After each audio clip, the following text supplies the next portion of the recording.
Vamos a leer todos la palabra de Dios. Dice de la siguiente manera: respondiendo Jesús dijo, ¿qué dijo Jesús? Oh generación incrédula y perversa, ¿hasta cuándo he de estar con vosotros? ¿Hasta cuándo os he de soportar? Traédmelo acá. Oremos. Amado Dios, en esta hora del día queremos acercarnos delante de ti para darte gracias por tu palabra. Creemos, Dios, que tu palabra es viva y es eficaz y más cortante que toda espada de dos filos. Padre, creemos que tu palabra es la verdad, y hoy, Dios, queremos declarar que tu palabra nos hablará en este momento, y hoy disponemos nuestra vida y nuestro corazón para escuchar tu palabra, y no solamente para ser oidores de tu palabra, sino hacedores de ella, Padre, en el nombre de Cristo Jesús. Amén. Amén.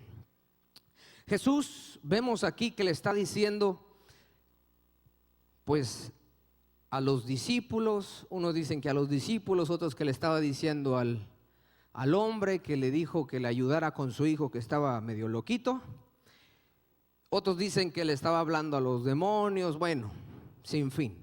Pero es importante que nos centremos más bien en las características que nos da Jesús, porque nos está diciendo: oh generación incrédula y perversa, ¿hasta cuándo he de estar con vosotros? ¿Hasta cuándo os he de soportar? Traédmelo acá. ¿Cuántos creen en este día que nuestra fe en Dios debe estar establecida hoy más que nunca en Dios? ¿Cuántos están conscientes que los tiempos que estamos viviendo son tiempos difíciles? ¿Cuántos se dan cuenta que estamos viviendo tiempos en los cuales nuestra fe, nuestra convicción, nuestros fundamentos en Cristo están siendo sacudidos? ¿Cuántos se habían dado cuenta de eso? Si usted no se había dado cuenta que estamos viviendo tiempos difíciles, que estamos viviendo tiempos de crisis, donde estamos viendo cómo el reino de las tinieblas está operando, usted no sé qué clase de vida espiritual tiene entonces. Porque entonces estamos viviendo más por vista que por fe. Y es importante que entendamos que la iglesia de Cristo está siendo sacudida. Diga conmigo: sacudida.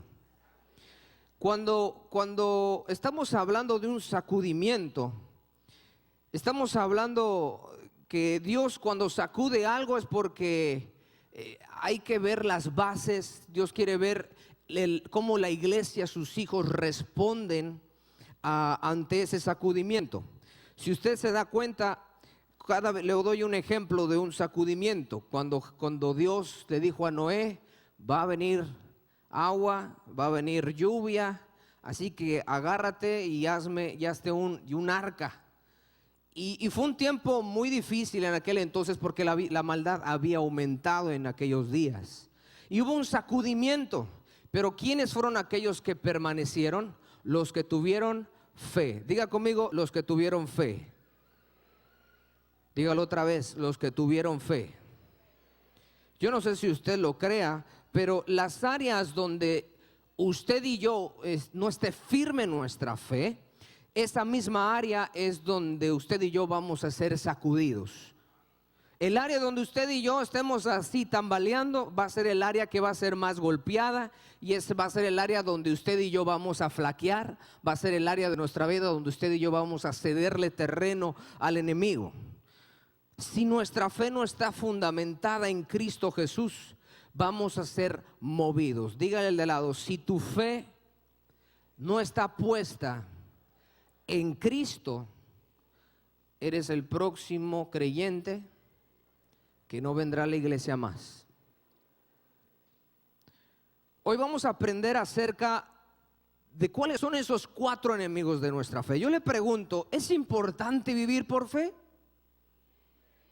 ¿Cuántos pueden alzar su mano y decir: yo creo que es importante vivir por fe?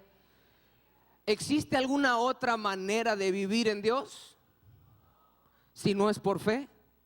¿Verdad que no? Entonces hay enemigos que atacan nuestra fe. Y es importante que usted y yo conozcamos quiénes son esos enemigos para que no seamos ignorantes. Hágale así con todo respeto en la frente de su hermano, para que no seas ignorante. Dígale, para que seas un creyente normal. Amén. Estos 4 enemigos son los que con los cuales usted y yo vamos a estar lidiando en nuestra vida cristiana. Estemos en el nivel de madurez en el que estemos, seas un enviado de Dios, seas un ungido de Dios, seas un pastor, llámate como te llames, seas quien seas, tengas doctorado, tengas lo que sea. Estos enemigos son los que con los que tú y yo vamos a lidiar en el momento en el cual usted y yo le entregamos nuestra vida a Cristo. Desde ese mismo momento usted y yo empezamos a lidiar con estos enemigos. La fe hoy en día de muchos creyentes no está basada en Cristo, no está basada en la palabra, no está fundamentada en los principios y en las leyes espirituales. Está basada en las cosas terrenales, está basada en el hombre, están puestas en otras cosas que no es el Señor. Y es por eso que hoy necesitamos asegurarnos que nuestra fe esté bien fundamentada en Cristo, que nuestra fe esté funcionando y que usted y yo entendamos que luchamos contra espíritus sin cuerpos, como dice la Escritura. Nuestra lucha no es contra carne ni sangre, sino contra principados, potestades, gobernadores de las tinieblas. ¿Se lo sabe o no se lo sabe? ¿En dónde? Dice en la Biblia, en las regiones celestes.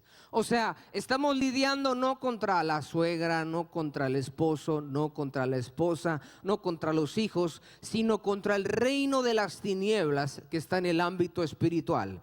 Ahora le pregunto, ¿quién lo va a hacer a usted salirse de la iglesia? ¿Quién lo va a atacar a usted en su fe? No es el pastor, no es el líder de Casa de Paz, no va a ser el vecino, es el enemigo, nuestro adversario, el diablo, quien va a hacerlo a usted intentar que usted caiga, que usted se vaya de la iglesia, que usted no se comprometa, que usted no vaya más con Dios, que usted no se comprometa con Él, que no vaya a la Casa de Paz, que dude, que tenga miedo, que sea incrédulo. Todo eso es lo que el enemigo va a intentar para que usted y yo no vivamos por fe. Y el primer enemigo que usted y yo tenemos se llama incredulidad. Y algunos ya me miraron con cara de incredulidad, como dicen, ¿será? Vea lo que dice Hebreos capítulo 3 verso 12. Hebreos capítulo 3 verso 12. Dice la palabra de Dios. ¿Cuál es esa palabra? La primera que dice. ¿Qué dice? ¿Qué dice? Mirad. ¿Qué? Apóstoles, profetas, evangelistas, maestros, obreros, salmistas, artistas. ¿Quién? Hermano. Voltee con su hermano de al lado y dígale, esto es para ti.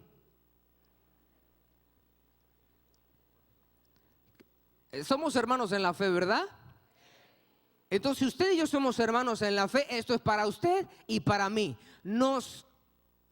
Esto tiene que ver con cada persona que cree en Dios, que ha recibido a Cristo Jesús en su corazón. Y le está diciendo a los hermanos, mirad que no haya en ninguno de vosotros, ¿qué dice?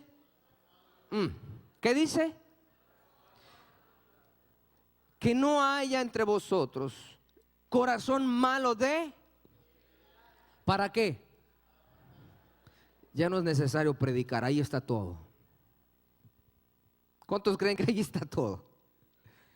Miren, dice corazón malo. Diga corazón malo.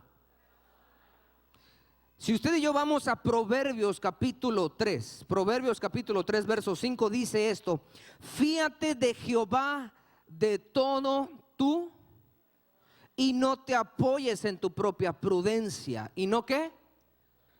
Fíate. Esa palabra fíate en el hebreo es confianza. Y es la misma aplicación que se le da cuando habla de la fe. Porque en el griego la fe, como lo vemos, es una convicción. En el Nuevo Testamento se nos presenta como una convicción. Pero cuando vamos al Antiguo Testamento, en la raíz hebrea, quiere decir confianza. Pero es lo mismo, es fe. La Biblia nos está diciendo, fíate de Jehová, ¿de qué? Confía en Dios, ¿de qué? Porque cuando hablamos de fe tenemos que hablar a fuerzas del corazón. La fe es un asunto del corazón. Por eso cuando el corazón es bueno, es un corazón de fe. Pero cuando el corazón es malo, es un corazón de incredulidad. Es malo, dice la Biblia. O sea, si usted y yo somos incrédulos, bíblicamente tenemos un corazón malo. Así de simple es con Dios. O eres bueno, no de que, bueno, tú ahí vas, ahí la llevas. No hay áreas grises, no hay términos medios, o bueno o malo. Bien, buen siervo y fiel, sobre poco has sido fiel, sobre mucho te pondré. Siervo malo y negligente. O tenemos un corazón bueno, ¿o qué? O tenemos un corazón malo. ¿Qué es lo que hace que nuestro corazón sea malo? La incredulidad. Como dice la Biblia, mirad. A ver, voltea a ver al de al lado. Mírelo.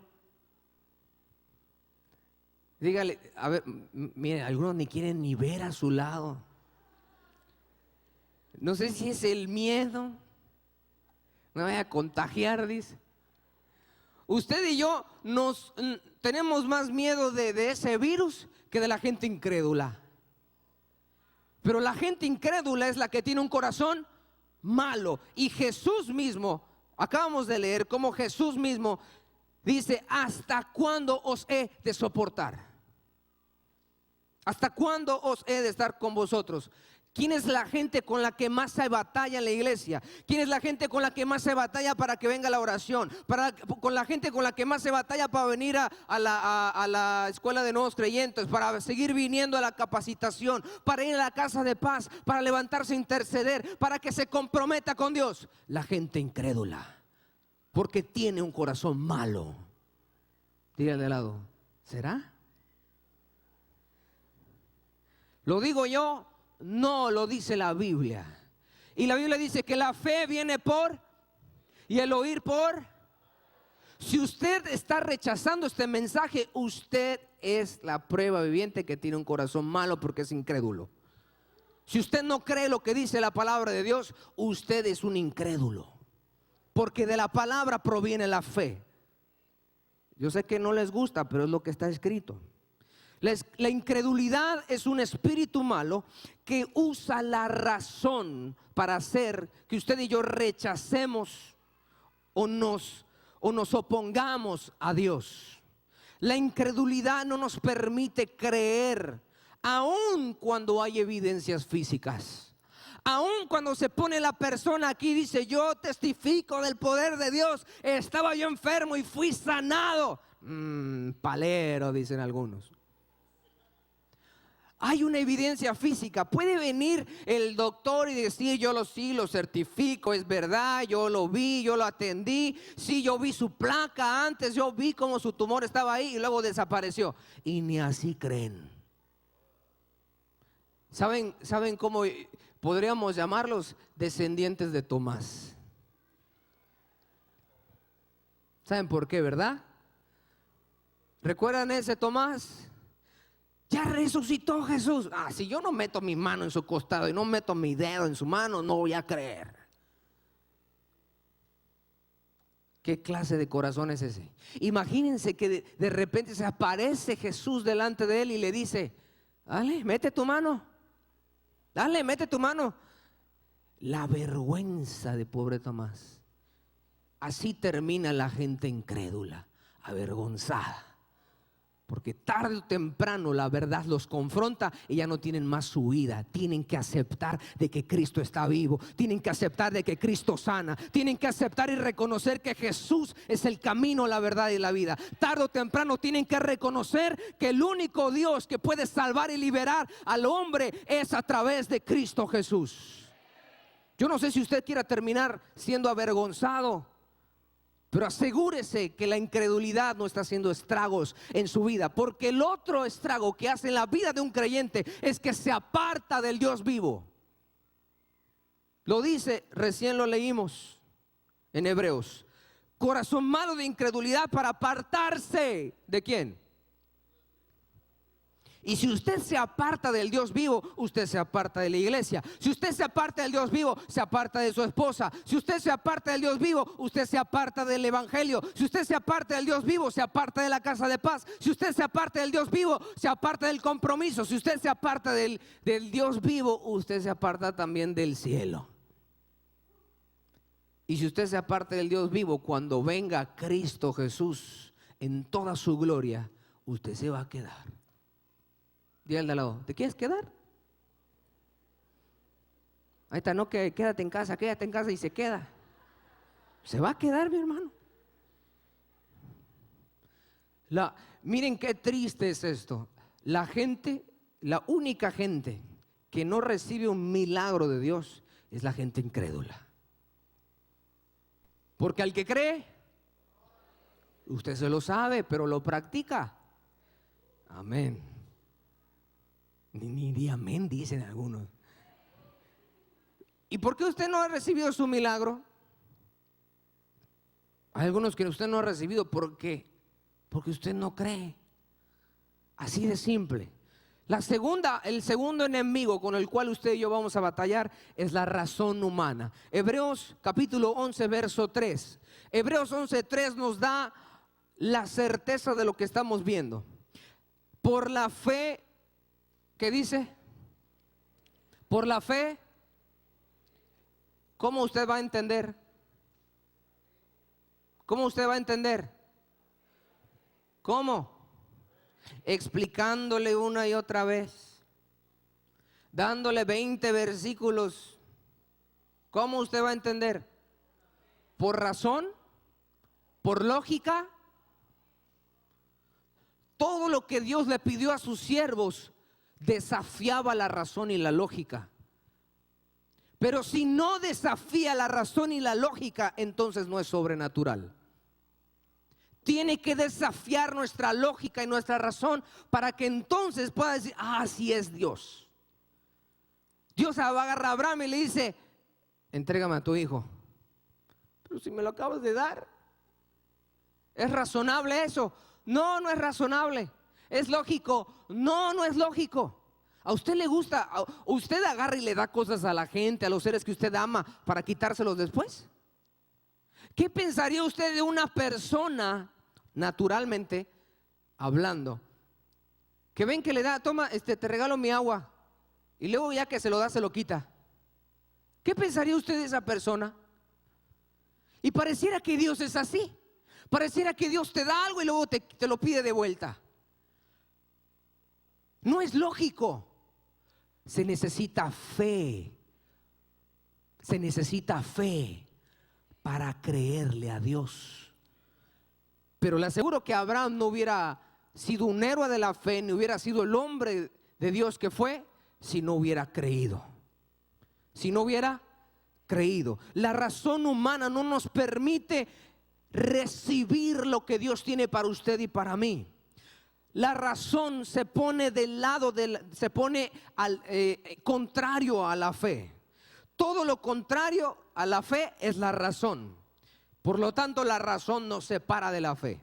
Si usted empieza a razonar todo: Dios lo quiere bendecir, Dios quiere abrirle los cielos para derramar bendición hasta que sobreabunde, y usted lo razona: ¿y a qué hora Dios va a abrir los cielos?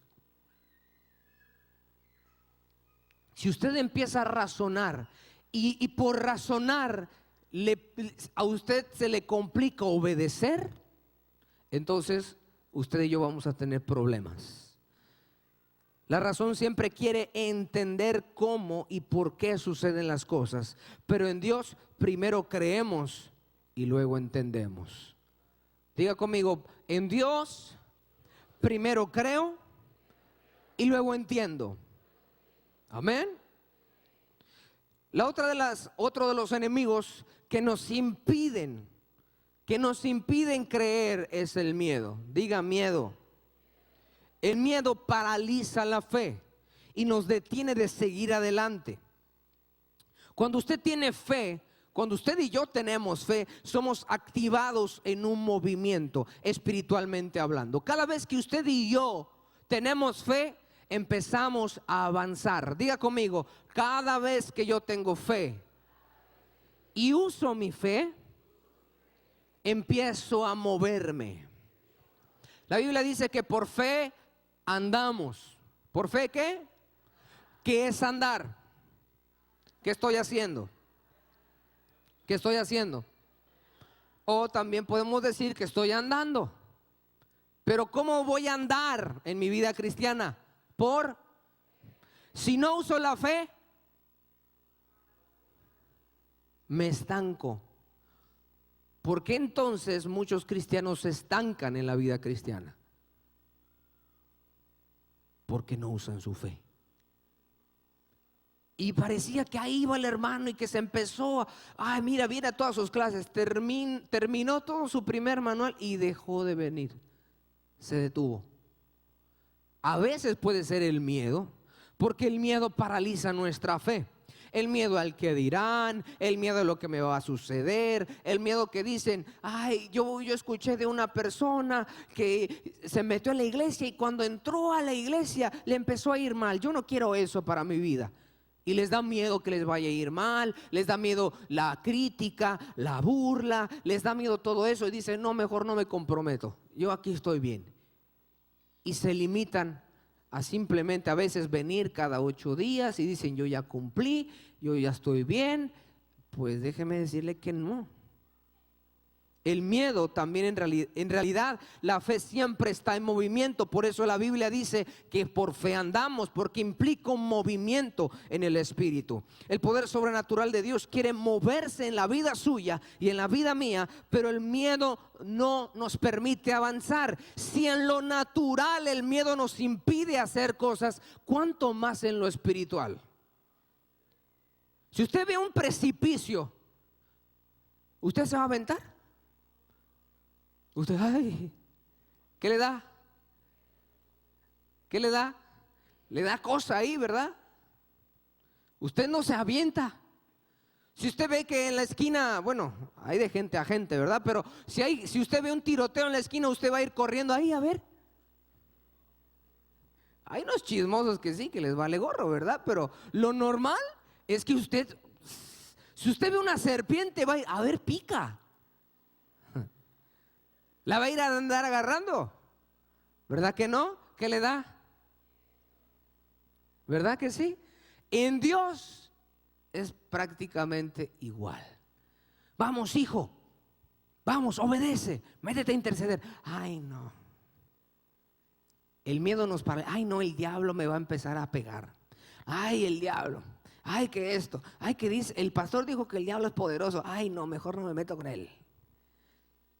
El miedo nos paraliza de obedecer a Dios. El miedo nos paraliza de comprometernos con Dios. El miedo nos paraliza de recibir lo que Dios tiene para usted y para mí. No nos permite creer, no nos permite avanzar. Si por miedo usted está detenido, mi hermano, créame que la bendición de Dios es mucho mejor y es mucho más grande que cualquier otra cosa.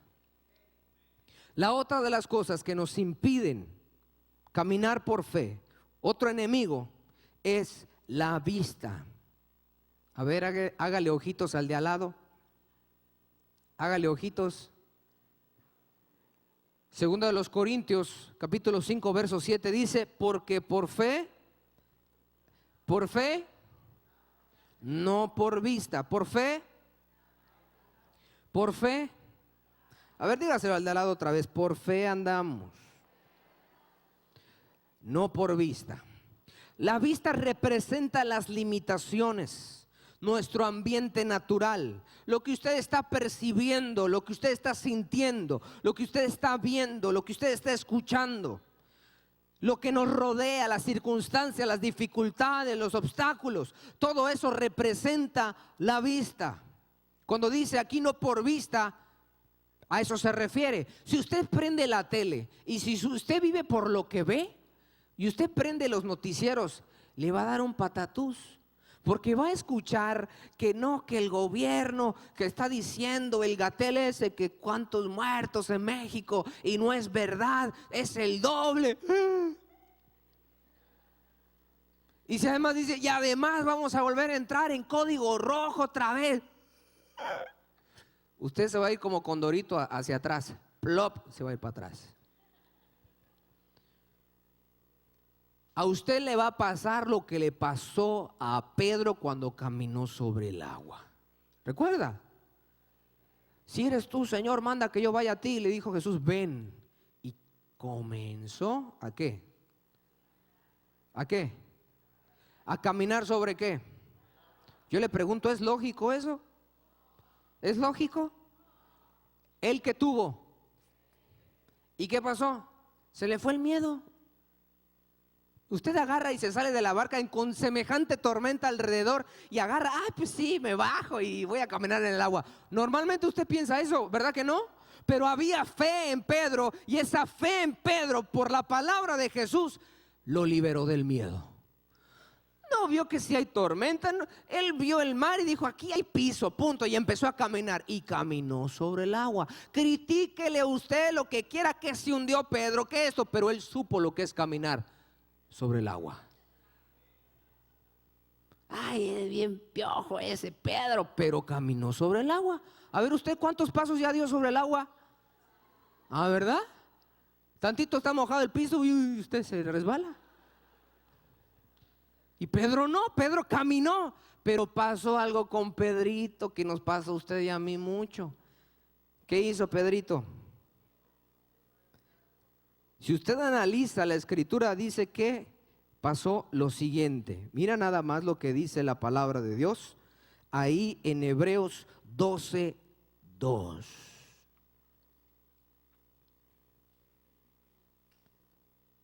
Dice la Biblia, puestos los ojos ¿en quién? ¿En quién? ¿El qué? ¿El autor? El inicio y el final de nuestra fe. ¿El qué? El autor y el consumador de la fe. Pedrito empezó bien, puso los ojos en el autor de la fe, pero los quitó de él. Y empezó a ver las circunstancias, empezó a ver la tormenta y entró la razón. Estoy en el agua. ¿Qué es lo lógico? Que todo caiga por su propio peso. Y como se había echado unas buenas empanadas, digo, pues ahorita estoy alto de peso, me voy a hundir. Y empezó a hundirse. Hizo algo, Pedro, que a mí en lo personal me deja una enseñanza. Empezó a clamar a Jesús. ¿Qué hizo?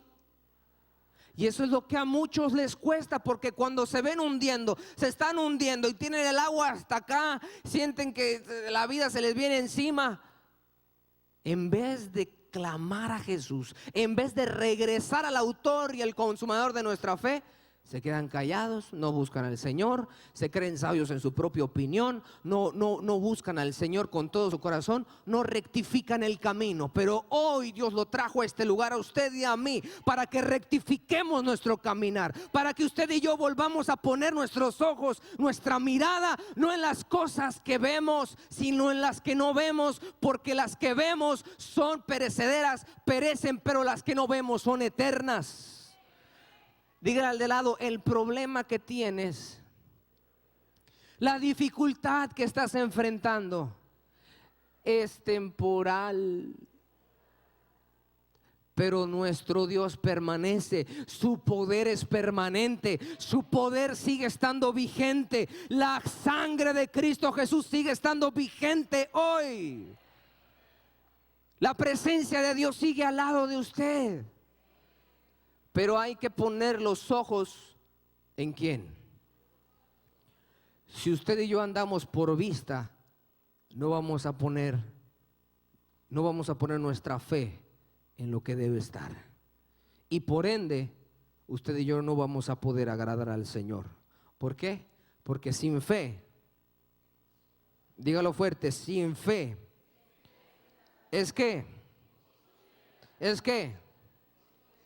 es imposible agradar a Dios. En estos tiempos que usted y yo vivimos, no podemos darnos el lujo de vivir sin fe o de vivir por vista. Necesitamos vivir por fe. O sea, la gente que no vive por fe se estanca, la gente que no vive por fe no se compromete, la gente que no vive por fe no avanza, la gente que no vive por fe termina yéndose de la iglesia, y sobre todo, la gente que no vive por fe no tiene fruto.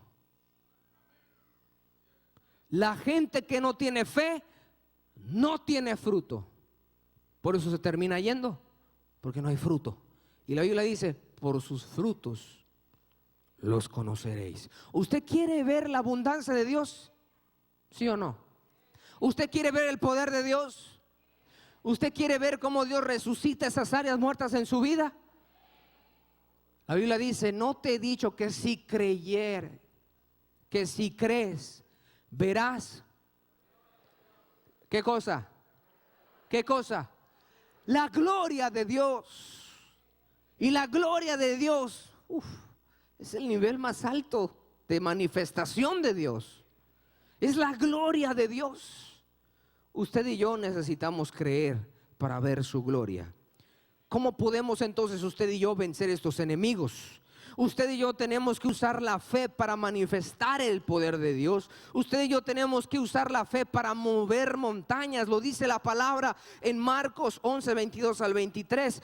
Jesús dijo: tened fe en Dios, porque de cierto os digo que cualquiera que dijera a este monte: quítate y échate en el mar, y no dudare. ¿Y no qué? ¿En dónde? ¿En dónde? ¿Ven cómo es un asunto del corazón? Es un asunto del corazón, porque la fe está supuesta y diseñada por Dios para estar en el corazón. Y si usted cree, usted lo cree con su corazón. Por lo tanto, si usted duda, ¿duda en dónde? Y así como el hombre piensa en su corazón, tal es él, dice la Biblia. Si no creyere que será hecho lo que dice, lo que diga, le será. Usted va a llegar a su casa y va a orar por su esposa. Padre, cámbialo, redargúyelo, ayúdalo. Padre, mándale ángeles, no fuego, mándale ángeles, algo mándale, pero ayúdalo. Pero usted tiene que hacer algo, usted tiene que orar, usted tiene que ayunar, porque ese es el ferómetro, por si así lo podemos decir. Lo que mide si usted tiene fe o no son sus obras. Si es verdad, la salvación no es por obras para que nadie se gloríe, pero la fe sin obras es muerta. Diga conmigo: la fe sin obras es muerta. Ay, si yo tengo fe, pero no hace nada. Ay, si Dios me va a bendecir en mi economía, en mis finanzas, y no da el diezmo. Ay, si Dios me va a bendecir, si Dios va a arreglar mi matrimonio, y no ayuna. Ay, sí, Señor, me va a sacar de este hoyo en el que estoy, pero no quiere orar, no quiere buscar al Señor, no quiere comprometerse, no quiere la casa de paz y espera. No, mi hermano, una cosa es la fe y otra cosa es el optimismo. El optimismo jamás cambió a nadie. El optimismo jamás resucitó a alguien. El optimismo no cambia las circunstancias. La fe en Cristo Jesús sí cambia las cosas. Pero usted y yo tenemos que pararnos firmes y hacer algo, activarnos, orar hasta que suceda. ¿Hasta qué? ¿Hasta que qué? Hasta que suceda. Dicen que la esperanza muere al último. Pero la fe no muere. Dice la Biblia: la fe es pues la fe. La fe es en el ahora. La fe es en el ahora. Es hoy. ¿Usted cuándo quiere el milagro? ¿Mañana? ¿En 15 años? ¿Cuándo? ¿Cuándo lo quiere? ¿Cuándo quiere la sanidad? ¿En 20 días? Pero a veces creemos más el diagnóstico del doctor que lo que Dios nos dice. El diagnóstico de Dios es: cree y lo recibes.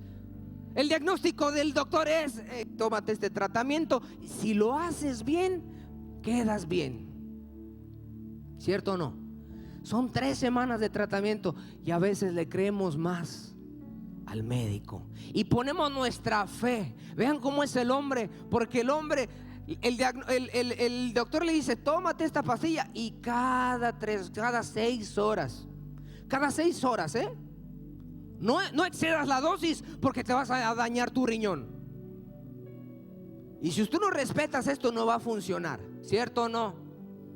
Y usted le pone confianza, le pone fe, cree en el tratamiento del doctor, porque usted pone su confianza en el doctor, ¿verdad? Porque él dice: él ya lo estudió, él ya se graduó, él tiene un doctorado, él tiene esto, tiene experiencia y un montón de cosas más. Tiene un historial el doctor. ¿Cómo no le voy a creer? Pues nuestro Dios también tiene semejante historial, semejantes milagros que Dios ha hecho, y usted y yo nos vamos a creer al doctor, con todo el respeto para los doctores. Si Dios le indica a una persona: ve con el doctor, pues ve con el doctor, porque Dios te lo está diciendo. Pero no hay nada de malo en creer que mi Dios es sanador, que mi Dios puede tocar mi vida. En el momento en el que toca mi vida, yo quedo sano. Él me restaura, Él me libera, porque Dios es poderoso para hacer mucho más allá, dice Efesios 3:20, más allá de lo que esperamos y pedimos. ¿Acaso Dios se equivoca? Entonces, mi hermano, usemos el tratamiento que Dios nos da. Oremos a Dios, busquemos su presencia. Usted jamás va a tener una sobredosis de oración. Nada de que no excedas la dosis, mi hermano. No puedes orar más de 3 horas diarias. No, tiene que ser cada 6 horas, y no le metas más porque te va a venir algo. No, al contrario. Amén. Amén. Si usted oró a las 5 de la mañana, usted vuelve a orar a las 3, y vuelve a orar a las 8, y vuelve a orar a las 10 de la mañana, y vuelve a orar a las 12 del día, y vuelve a orar a las 3. Su fe va a determinar si usted lo va a recibir o no. Como aquella mujer que Dios le dijo: no, tú no. Yo no he sido enviado sino a las ovejas de Israel. No es lícito dar el pan a los perrillos. Y permaneció. Ella siguió hasta que recibió su milagro. Y la respuesta de Jesús fue muy diferente, la que tuvo con esa mujer a la que tuvo en el ejemplo que vimos al principio: generación incrédula y perversa, ¿hasta cuándo he de soportar? Y le dijo a esa mujer: grande es tu fe, porque el que tiene fe insiste y sabe lo que fue a buscar. La fe real no desiste, la fe real persevera. Yo le pregunto a usted: ¿usted quiere recibir los milagros de Dios en su vida? ¿Usted quiere recibir la provisión de Dios en su vida? ¿Usted quiere recibir la sanidad de Dios para su vida?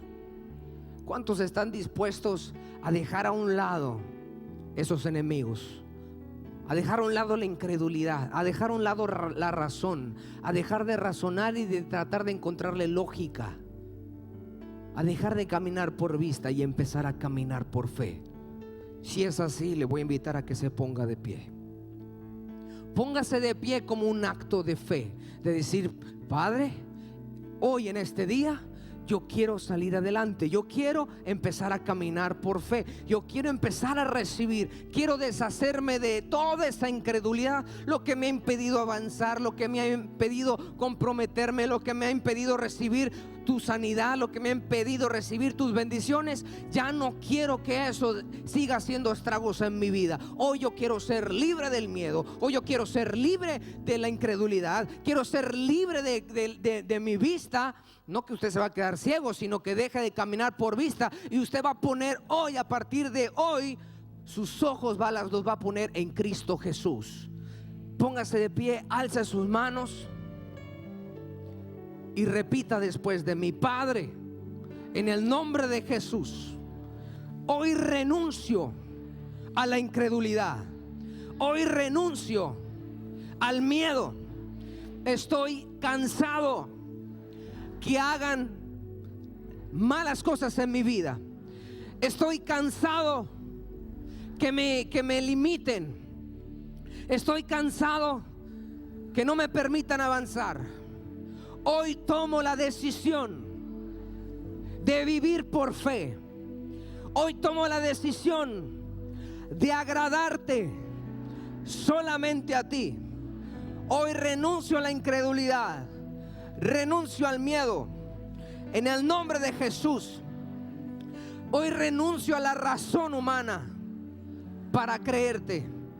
Hoy declaro que la fe tuya viene a mi vida en el nombre de Jesús. Hoy me declaro libre de la incredulidad y me arrepiento de no haberte creído. Me arrepiento de no creer tu palabra. Me arrepiento de no ser hacedor de tu palabra, porque muchas veces he oído tu palabra y no la he puesto en práctica. Y yo sé hacer lo bueno, pero no lo he hecho. Yo sé hacer tu voluntad, pero tampoco lo he hecho. Pero hoy declaro un cambio en mi vida. A partir de hoy pongo mis ojos, pongo mi mirada en las cosas de arriba. Declaro que mi vista y mi fe están en el autor y en el consumador de mi fe. En el nombre de Jesús se deshace toda obra del enemigo en mi vida. En el nombre de Jesús, incredulidad en mi mente y en mi corazón, te vas fuera de mi vida. En el nombre de Jesús. Y hoy, Padre, por tu gracia recibo libertad. En el nombre de Jesús. Miedo, te vas de mi corazón, porque tu palabra dice, Dios, que donde está el amor de Dios no hay temor. El perfecto amor echa fuera el temor. En el nombre de Jesús, hoy recibo tu amor y soy libre del temor. Ahora mismo, en el nombre de Jesús, me declaro libre de toda inseguridad. Y por tu gracia recibo tu fe, la fe de lo alto. La recibo en el nombre de Jesús. Recibo la fe para creerte, para creer tu palabra, para ponerla por obra, para recibir tu poder y para ver tu gloria. En el nombre de Cristo Jesús. Amén y amén. Gloria a Dios. Gloria a nuestro Dios. ¿Cuántos a partir de hoy van a empezar a vivir por fe, a caminar por fe y a no ser solamente oidores olvidadizos, sino